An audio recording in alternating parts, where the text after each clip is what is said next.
নমস্কার,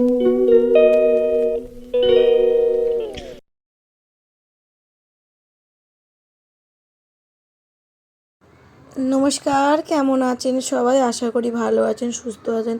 তো আপনারা আগের ব্লগে দেখেছেন যে আমরা চারমিনারে গেছিলাম। তো সেখান থেকে কী কী কিনলাম, কী করলাম, কী খেলাম, আজকে তার কিছুটা আপনাদের সাথে শেয়ার করব। তো এই দেখুন, আমাদের ওদিক থেকে জিনিসপত্র কেনা হয়ে গেছে। আমরা এবার চারমিনারের ভেতরে ঢুকে গেছি। এই দেখুন, চারমিনারের সামনে একটা শিব মন্দির আছে। আর দেখুন, এই কানেরগুলো দেখছেন, এইগুলো মাত্র 100 টাকা আর 60 টাকা করে। তো কানেরগুলো ভালোই লাগছিলো, কিন্তু অনেকটা ভিড় ছিল বলে আমরা দাঁড়াইনি, আগে এগিয়ে গেলাম। দেখুন কত সুন্দর কানেরগুলো, প্রাইস 100 টাকা করে। আপনারা চারমিনারে গেলেন অবশ্যই কিনতে পারেন কানেরগুলো। আর এই যে এগুলো দেখছেন, এগুলো 50 টাকা করে, যা নেবেন সবই 50 টাকা করে, রেট লেখাই আছে। ওই ওই আর একটা মন্দির, এই মন্দিরটা কিসের আমি সঠিক জানি না। তো অন্য একদিন গেলে ওই মন্দিরটা অবশ্যই একবার ঘুরে আসবো। এই দেখুন কী সুন্দর সুন্দর ঘর ডেকোরেট করার ফুল। আমার নেবার ইচ্ছে হলো, পরের বার অবশ্যই নেবো। এইবারে বাবুকে একা নিয়ে গেছিলাম বলে, তাই আর বাবু কোলে ছিল বলে তাই বেশি কেনাকাটি করতে পারিনি, তাই জন্যে তাড়াতাড়ি বাড়ি চলে এসেছি। তাও বেঁচে গেছিলো 8টা মতন। তো বন্ধুরা, আপনাদের আরেকটা এক্সপিরিয়েন্স শেয়ার করবো। যখন এই চারমিনারে যারাই যাবেন অবশ্যই তারা পার্স, ফোন নিজেরা সামলে রাখবেন। কেন এই চারমিনারে আগের দিনকে আমার পার্সের পয়সা চুরি হতে হতে বেঁচে গেল। তো আমরা সিগন্যালটায় পার হচ্ছিলাম, তখনই দুটো ছেলে, ওই ছেলে দুটো হয়তো আমাকে ফলো করছিল অনেকক্ষণ ধরে। তো বাবুকে যেহেতু কোলে নিয়েছিলাম, ব্যাগটা সামনেই ছিল, একটুখানি অন্যমনস্ক হয়েছি।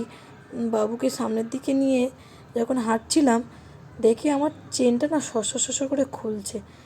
কী ব্যাপার? আমার পাশে মানু ছিল, আমি জানি মানু হয়তো ধরে আছে ব্যাগটা। ও বাজে দেখি, আর চোখে দেখি চেনটা খুলছে কে। ফট করে আমি হাতটা ধরতে গেছি, অমনি হাত বের করে নিয়েছে। আর পিছনে ঘুরে দেখি দুটো বাচ্চা ছেলে। আর দেখুন কী সাহস বাচ্চাগুলোর, অত এর মাঝখানে চুরি। সামনেই কিন্তু পুলিশের যে দাঁড়িয়ে থাকে না, ট্রাফিক পুলিশগুলো, সেগুলো দাঁড়িয়ে ছিল, আর তার মাঝখানে ওরা ওরকম চুরি করছে। তাহলে বলুন কী সাংঘাতিক বাচ্চাগুলো। আর কিছু বলার নেই এই বাচ্চা দুটো সম্বন্ধে। আমি তখন ফোনটা নামিয়েছিলাম, আমার ফোনটা যদি হাতে না থাকতো, ব্যাগে থাকতো, ফোনটা এতদিনে চুরি হয়ে যেত। কী ভাগ্যে যে আমি ফোনটা হাতে নিয়ে এই যে ভিডিওগুলো করছিলাম। এই পরের বার থেকে যখনই যাব, ব্যাগ আর ফোন অবশ্যই আমি মনে করে সামলে রাখবো, যাতে এই ঘটনা আর দ্বিতীয়বার না ঘটে আমার সাথে।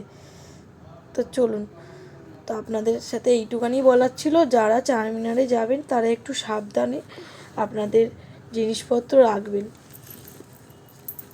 তো চলুন, আমাদের বাজার হয়ে গেছে, আর কিছু কেনাকাটি করব না, এইবারে বাড়ির দিকে রওনা হব। এই মসজিদটাও আমার যাওয়া হয়নি, যাবো একদিন। দেখুন কত সুন্দর সুন্দর বাচ্চাদের পুতুল, মাত্র 100 টাকা করে। আমি সেরকম কিছু বাজারই করিনি, জাস্ট গেছিলাম একটু ঘুরতে। তো এখানে অনেক সুন্দর সুন্দর জিনিস আছে, আপনারা কিন্তু কিনতেই পারেন অবশ্যই। আর যদি হায়দ্রাবাদে কোনো সময় আসেন, এই চারমিনার মার্কেটটা অবশ্যই ঘুরে দেবেন, আপনাদের খুবই ভালো লাগবে। এখান থেকে কেনার মতন অনেক জিনিস। আর এই যে এই চুড়িদারগুলো দেখছেন, এইগুলো 100 টাকার 4টে দিচ্ছিলো, কিন্তু কেমন হবে আমি জানি না। চলুন, আজকের ভিডিওটা আমি এখানেই শেষ করছি। দেখা হচ্ছে পরের একটি নতুন ব্লগে। ততক্ষণে ভালো থাকবেন, সুস্থ থাকবেন। আর ভালো লাগলে চ্যানেলটিকে অবশ্যই লাইক, শেয়ার, সাবস্ক্রাইব করে দেবেন।